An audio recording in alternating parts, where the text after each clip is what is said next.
Afternoon everyone, just a super quick update from the workshop here on Saturday afternoon. We're looking at this Range Rover Sport. It's a 3 litre, it does not start. It will crank and crank and crank, but it won't start, and that's what we know. There is no fuel pressure at the low pressure test port in the engine bay, and if we test the fuel pump circuit, the fuel pump is not running.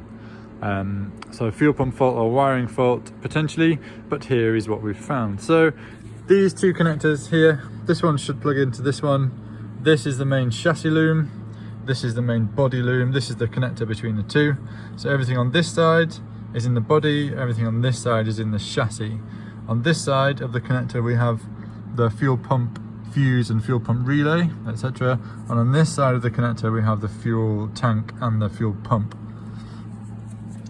This connector, or this terminal within the connector, if I pick up the right tool from my pocket, this terminal in the connector, I've taken out the locking red piece from this connector.